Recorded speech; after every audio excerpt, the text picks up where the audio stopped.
Bonjour à tous. Alors, je suis heureux de vous retrouver pour cette exhortation.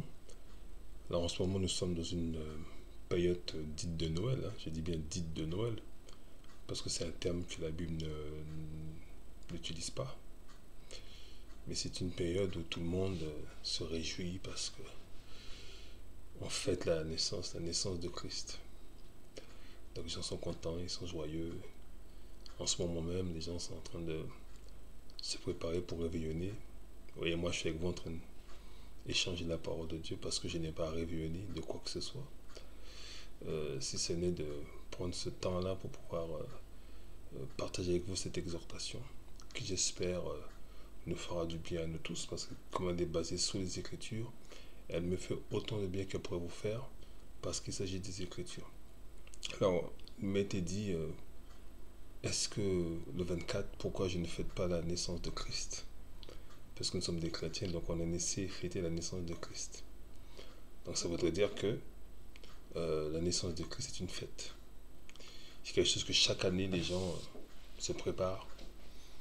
Bon, je passe le côté festivité, repas, ces choses-là. Bon, disons que je reste focalisé sur le fait que le 24 au soir et le 25 sur la journée où nous fêtons la naissance de Christ. Et donc les gens fêtent ça. Ils sont contents, ils se réjouissent, Christ est venu. Donc ça veut dire que c'est quelque chose qu'on doit faire régulièrement chaque année en mémoire de ce que Christ a fait. Et ce matin, je crois, dans mon temps de méditation, une pensée m'est venue. Je me dis, mais si c'est quelque chose qu'on doit faire en mémoire de Christ, ça veut dire que quelque part, Christ nous a demandé de faire ceci pour nous rappeler de ce qu'il a fait pour nous. Parce qu'on parle bien de ce que Christ a accompli pour nous. On ne parle pas seulement du fait qu'un enfant est né, le divin enfant, comme on chante, mais on parle bien de Christ qui est venu sur terre pour nous sauver. C'est ça, pour ça qu'il est venu. C'est pourquoi il est venu sur terre. C'est vraiment pour nous sauver. Donc Christ nous aurait dit, faites ceci en mémoire de moi. Donc je me suis posé la question, sur quelle base biblique on pourrait fêter ce que Christ a fait pour moi? Parce que pareil, les gens pourraient me dire, oui, mais on fête la Pâque. La Pâque, c'est la résurrection de Christ. On fête la Pentecôte. La Pentecôte, c'est la descente du Saint-Esprit. D'accord. Ce sont des fêtes chrétiennes, qu'il est dit. Or, juste pour faire une parenthèse, la Pâque dont il est question a été instituée bien avant, lorsque le peuple d'Israël quittait l'Égypte. Et la Pâque veut dire littéralement passer au-dessus. Donc ça veut dire que Dieu avait décidé que ce qu'on appelle la dernière plaie, pour briser le dernier idole qui était Pharaon, qui était considéré comme un dieu, Dieu avait décidé que tous les premiers-nés, que ce soit des humains ou des animaux, mourraient ce jour-là. Et que l'ange de la mort passera sur le territoire de l'Égypte, y compris sur Goshen, où était établi le peuple d'Israël. Et la Bible, le Seigneur leur demande de prendre le sang de l'animal qu'ils ont égorgé pour une famille et de prendre avec l'hysope, de marquer les linteaux et les portes de ce sang. Afin que lorsque l'ange de la mort passera, il verra le sang sur linteaux et les portes et il passera par-dessus. La Pâque. Il passera par-dessus. Donc, le sang sur les portes n'était pas une protection, mais c'était une marque de la présence d'un Israélite dans cette maison. Et donc, l'ange de la mort ne pouvait pas s'arrêter afin de tuer le premier de cette famille. Donc c'était une marque pour nous montrer que là, il y avait un, un hébreu. Je vous rappelle que l'ange de la mort, c'est Dieu qui l'a envoyé. Donc Dieu savait pertinemment qui vivait dans cette maison. Et si Dieu voulait frapper les Israélites, rien n'aurait pu l'empêcher de le faire. Donc le sang n'est pas vocation à protéger, mais c'était à marquer la présence dans ce lieu d'un enfant de Dieu. Ce que la Bible dit que nous qui sommes nés de nouveau, il y a une marque que Dieu a posée sur nous afin que le monde puisse savoir, et le monde de l'esprit puisse savoir que là, nous avons affaire à un enfant de Dieu. D'accord? Pareil pour si on s'arrête sur la Pentecôte. La Pentecôte est une fête juive qui était déjà instituée bien avant. Donc, le Saint-Esprit est descendu le jour de la Pentecôte. Dans la Pentecôte ne symbolise pas la descente du Saint-Esprit, mais c'est ce jour-là, dans cette fête, que le Saint-Esprit est descendu. Voilà, c'est pas aujourd'hui qu'on pourrait expliquer cela, mais c'est pour dire que il est remarquable de constater que chaque année, à la même période, toutes les assemblées, généralement dites chrétiennes, mais évangéliques, pentecôtistes et tous les noms que nous connaissons, utilisent ces jours pour pouvoir enseigner sur la Pâque, enseigner sur le Saint-Esprit. Non, on doit le faire en permanence. Parce que Christ, il a accompli cet acte de salut, de délivrance. La venue du Saint-Esprit était prophétisée bien avant, notamment à travers le prophète Joël. Et donc, c'est que l'accomplissement de ce que Dieu avait décidé. Mais une fois que toi et moi, nous sommes nés de nouveau, nous sommes nés d'en haut, nous appartenons au Seigneur, nous sommes le temple du Saint-Esprit, tous les jours, nous vivons la résurrection de Christ. Tous les jours, nous devons vivre la plénitude du Saint-Esprit dans notre vie. Et chaque jour de ma vie, je dois, parce que je suis le temple du Saint-Esprit en tant qu'enfant de Dieu, donc la présence du Saint-Esprit en moi doit être manifeste. Il doit se manifester aussi par comment dirais-je, un fruit. David appelle ça un fruit digne de la repentance ou des bonnes œuvres qui vont permettre de manifester le fruit de l'esprit, notamment l'amour, la foi, ces choses-là que nous connaissons, et particulièrement le caractère de Christ. Parce que n'oubliez pas une chose, tout ce que Dieu a accompli, c'est pour que Christ soit révélé dans nos cœurs. Nous ne faisons rien pour révéler autre personne que Christ lui-même. Christ a dit, celui qui m'a vu a vu le Père. Le Père, nous ne le connaissons pas, nous ne le voyons pas. Mais celui qui a vu le Christ a vu le Père. Donc tout est fait pour que Christ soit élevé, que Christ soit glorifié. Donc tout ce que nous faisons, c'est pour élever Christ. Et donc revenons à cette fête qu'on appelle Noël. La Bible nous dit dans Ésaïe,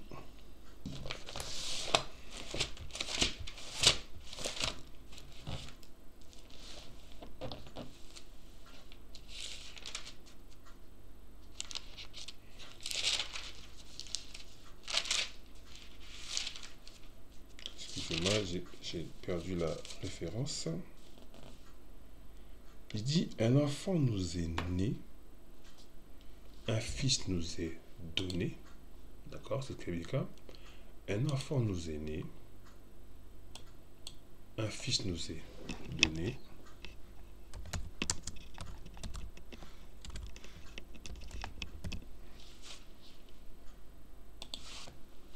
Excusez-moi.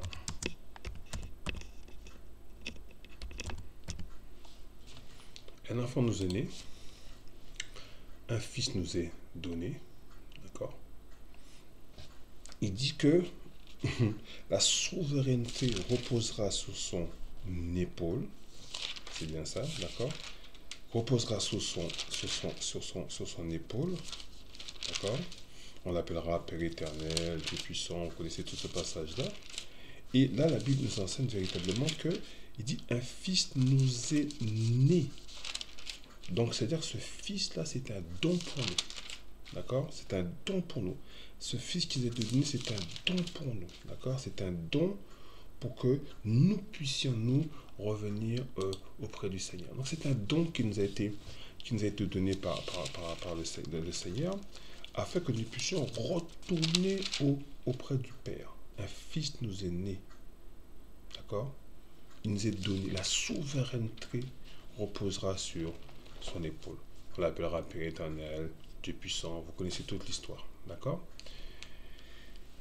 Et donc, le Seigneur nous dit, Le seul moment où le Seigneur nous dit qu'on a de se souvenir de ce qu'il a fait, alors je ne sais pas si vous connaissez le passage, allons dans Luc, chapitre 22, parce que nous le faisons pour nous souvenir de ce que Christ a fait, c'est bien ça. Donc nous sommes là le 24, le 25 pour nous rappeler ce que Christ il a fait. D'accord. Ok. Maintenant regardons le seul passage à mon sens où la Bible nous enseigne exactement dans Luc 22, le verset 19.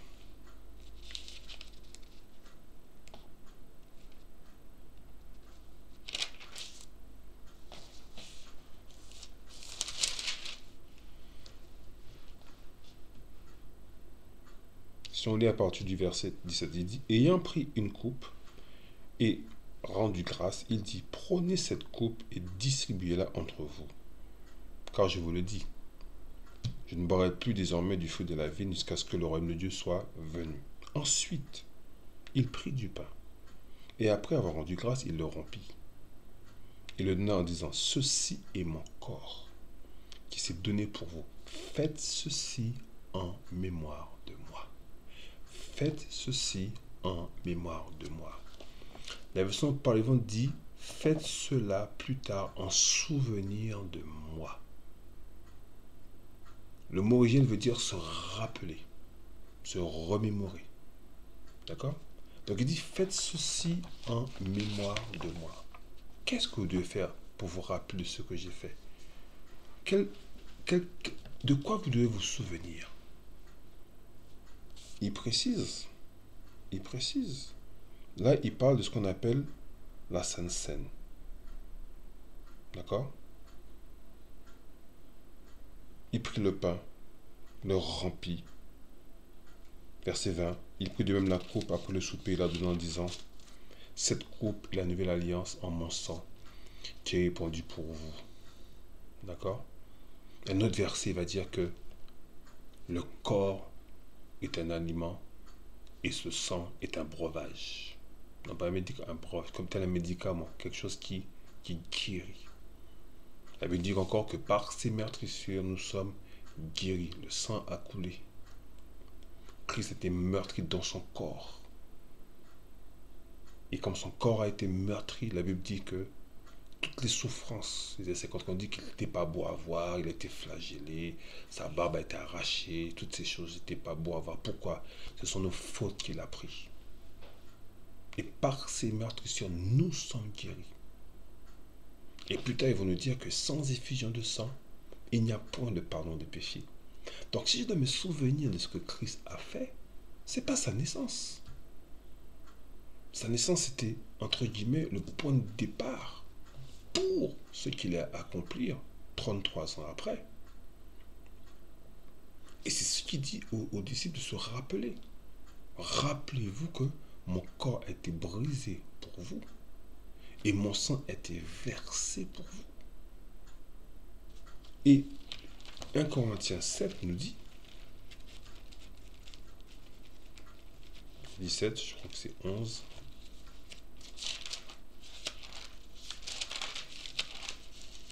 « 1 Corinthiens 11, pardon, nous dit,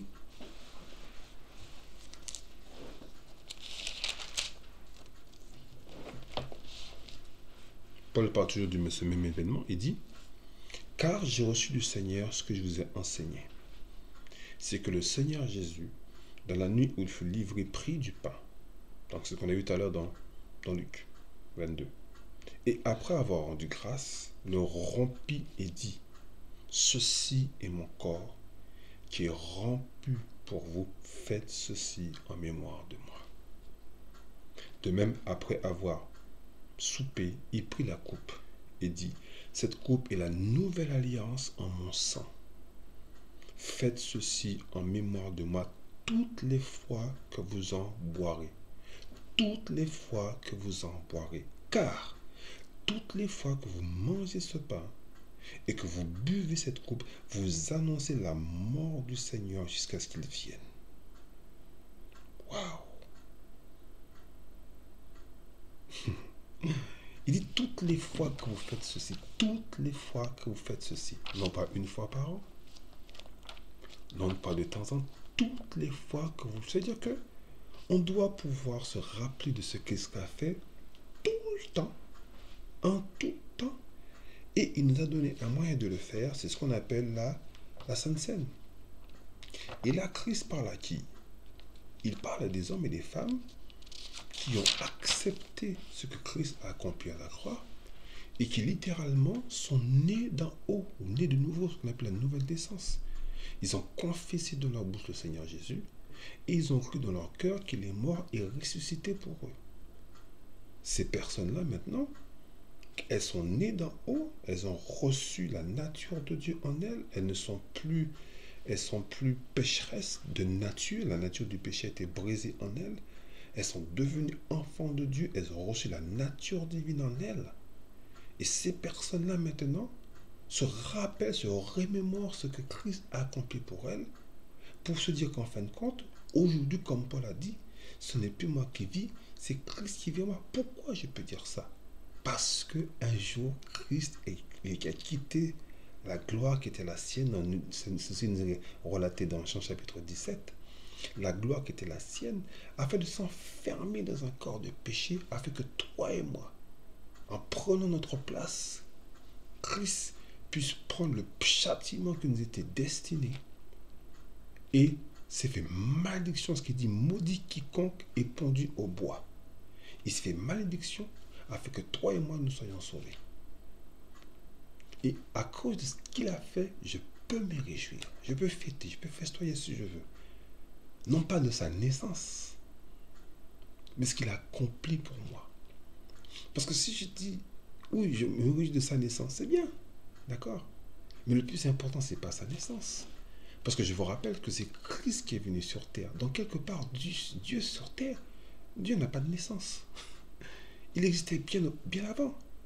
Parce qu'il a dit au Père, oh, donne-moi la gloire qui était la mienne avant que le monde soit. Donc c'est-à-dire qu'il existait bien avant. Donc il n'est pas né ce jour-là. Il est venu sur terre ce jour-là. La Bible dit bien qu'il est le premier-né de la création. Donc s'il est le premier de la création, c'est pas le jour où il est venu sur terre, sa naissance. C'est qu'il existait déjà avant. Donc le plus important, c'est pas sa naissance, sa venue sur terre, je dirais plutôt ce mot-là. Parce qu'il n'est pas né, Dieu n'est né pas. Il est venu dans un corps de péché. Physiquement, il est né sur cette terre, si on veut, d'accord. Mais il existait bien auparavant. Parce qu'il est venu, après il est reparti où il était. Et aujourd'hui, il siège à la droite de Dieu en attendant de revenir chez son église. C'est ce que la Bible nous enseigne. Donc moi, je n'ai pas fêté sa naissance. Par contre, je dois me réjouir chaque jour qu'il est venu sur terre et qu'il est mort à la croix pour moi, qu'il m'a racheté. Et c'est ça que je dois me réjouir. Je dois me réjouir de ça. Que Christ est mort pour moi. Qu'il a payé le prix pour moi. Afin que je sois sauvé. Car Dieu a tant aimé le monde. Jean 3,16. Qu'il a donné son Fils unique afin que quiconque croit ne périsse pas mais la vie éternelle. C'est ça ma réjouissance. De chaque jour de me dire Christ est venu pour moi. Et si aujourd'hui je suis sauvé, c'est purement par grâce. Par le moyen de la foi. J'ai cru en ce que Christ a accompli pour moi. J'ai cru qu'un jour Christ est venu. Il a pris la place de Pascal. Il a été à la croix à la place de Pascal. Il est mort à la place de Pascal. Il est ressuscité. Afin que Pascal puisse avoir une nouvelle vie. Et cette nouvelle vie, elle a commencé le jour où j'ai confessé Christ au mois de septembre 1996. Ma vie a changé ce jour-là. Je suis devenu enfant du son des Écritures. Et à compter ce jour-là, la vie de Christ est en moi. Chaque jour, je dois pouvoir me réjouir qu'il est mort, ressuscité pour moi, et que j'ai cru en ce qu'il a fait. Pas par mes propres forces, c'est que Dieu qui m'a tiré vers son Fils. Parce que nul ne vient au Fils, si ce n'est le Père qui l'attire. Il m'a tiré vers Christ. J'ai entendu la parole de Christ et mon cœur a été touché. Et j'ai confessé Christ de ma bouche. J'ai cru dans mon corps qu'il est mort resté pour ma place. Et chaque jour, je dois me réjouir de ça. Donc si on doit se réjouir de quelque chose, c'est que Christ est venu pour nous.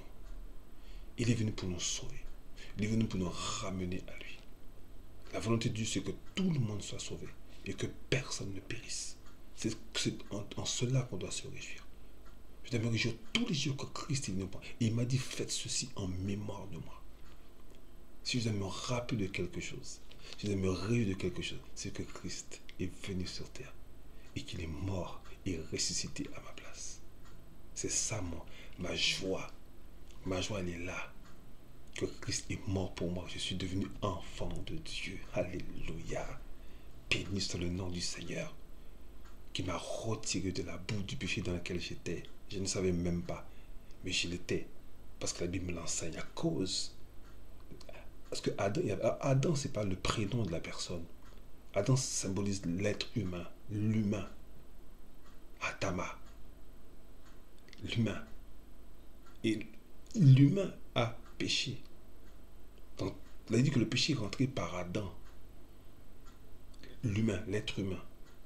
Donc, tout être humain qui naît sur terre est pécheur. Né pécheur. Et gloire soit Dieu au Seigneur. Christ est venu sur terre pour changer cela. Pour nous transporter dans le royaume du Fils de son amour. C'est pourquoi le Père a envoyé Christ sur terre. On doit se réjouir pour ça. Mon cœur est dans la joie. Parce que je suis né d'en haut. Que je suis enfant de Dieu. Et c'est en ce sens-là que je dois me réjouir. Non pas le 24, non pas le 25, mais du 1er janvier au 31 décembre. Que je me réjouis chaque jour que je me lève. Je vais dire, je suis né d'en haut. Je respire par la grâce de Dieu. Je connais sa parole. Et je suis appelé à annoncer sa parole. Ça, c'est une grâce de Dieu. Alors, bien aimé, je vous rappelle, nous ne sommes pas là pour fêter les fêtes que tout le monde fête. Enfant de Dieu, réveille-toi. Tu n'es pas là pour fêter les choses du monde. Tu n'es pas là pour faire du mélange, s'il te plaît. Christ n'a pas besoin, on n'a pas besoin de se rappeler la naissance de Christ. Non. On doit se rappeler ce qu'il a fait pour nous. C'est ça qu'on doit se rappeler. Tu n'as pas à fêter, faire des cadeaux, ces choses-là. Non. Moi, je dis souvent à mes enfants, maintenant ils sont un peu plus grands. Je profite de ce temps. Parce qu'il y a une foule de choses qui nous sont proposées. Plus que dans le période de l'année. Donc je vais pas comment dirais-je, je profite de ce temps-là pour offrir des choses à mes enfants parce que pendant l'année, il n'y a pas cette offre. Mais ça s'arrête là. Ça s'arrête là, il n'y a pas de fête. Là, il est 23h27, tout le monde est déjà couché depuis très longtemps. Et ça fait 10 années, c'est comme ça depuis que les enfants sont nés. Et la dernière, elle a 16 ans. Et le premier, il a 29. Donc, c'est comme ça. Je n'ai pas à fêter la naissance de Christ, non. Je dois me réjouir de ce qu'il a accompli. Il a dit, faites ceci en mémoire de moi, s'il te plaît. Enfant de Dieu, Église de Christ. Faites ceci en mémoire de moi toutes les fois que vous en mangerez et que vous boirez. Rappelons-nous de ce que Christ a accompli pour nous. Et pour finir, il y a un verset dans Jacques.